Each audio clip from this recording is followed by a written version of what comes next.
Hello, salut à tous, bienvenue pour ce nouveau vlog. J'espère que tout le monde va bien. Voilà, nouveau vlog achat. On change pas la règle depuis la dernière fois, je vous ai dit que j'ai plein de trucs à rattraper avec vous. Je n'ai pas décidé de faire une grosse vidéo de tout ce que j'ai acheté parce que ça durerait 1 ou 2 heures et ce serait peut-être un petit peu saoulant pour vous. Déjà, rien que voir un gars faire voir ce qu'il a acheté, bah, peut-être que ça intéresse pas grand monde. Vu le nombre de vues que j'ai sur les vidéos, je suis pas loin de la vérité. Mais voilà, il y a tellement de monde qui fait la même chose que moi. Et puis, allez, moi, je fais ça par pur plaisir hein, pour partager ça avec vous. Voilà. Et donc, on s'était laissé sur mon voyage et que j'ai fait un tour à Paris pour me substanter de diverses choses.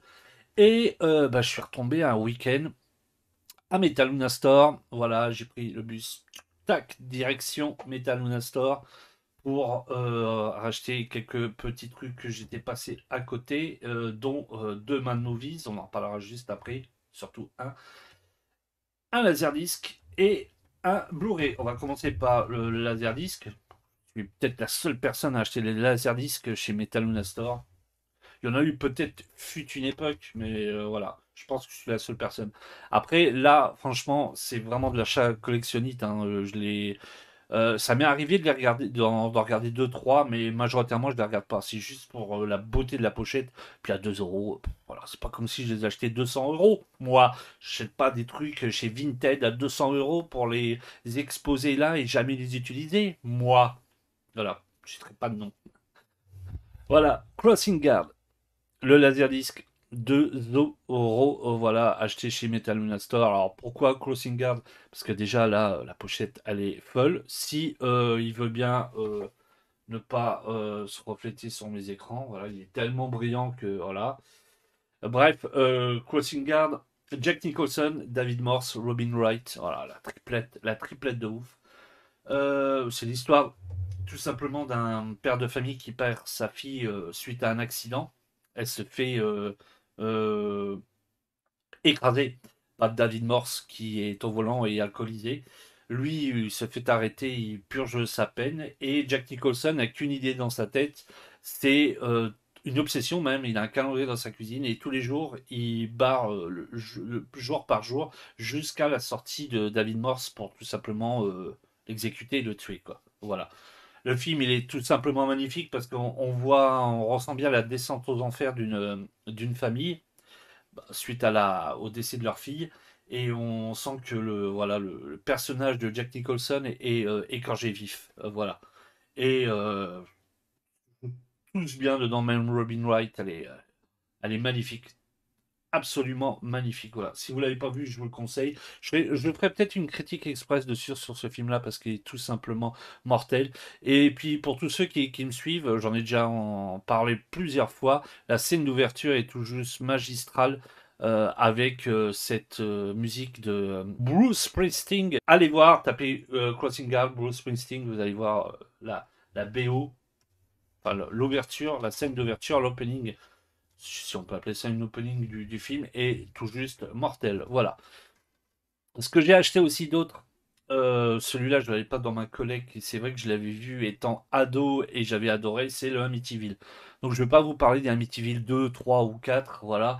Je ne sais pas si même s'il y en a 4. Bref, le reste c'est de la merde parce que voilà, ces gens ils sont plus dans la maison, mais ils arrivent des choses chez eux parce qu'ils ont acheté des trucs appartenant à la famille. C'est complètement bidon. Et celui-ci, je l'ai pas acheté cher, voilà, 8 euros.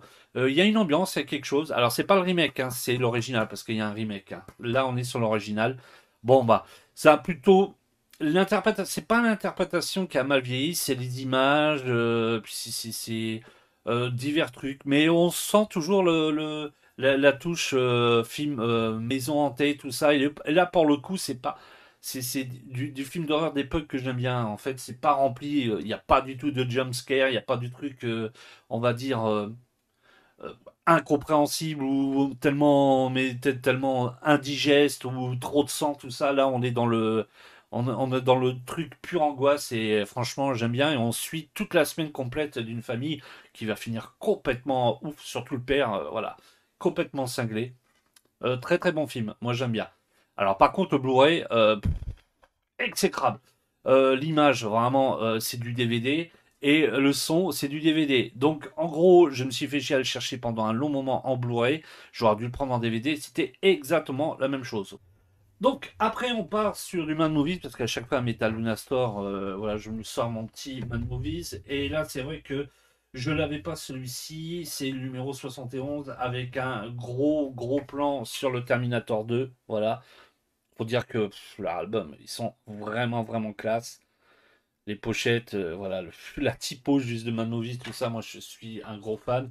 On parle aussi de Akira dedans, et puis de ça, le clown aussi, l'original, pas le remake, voilà.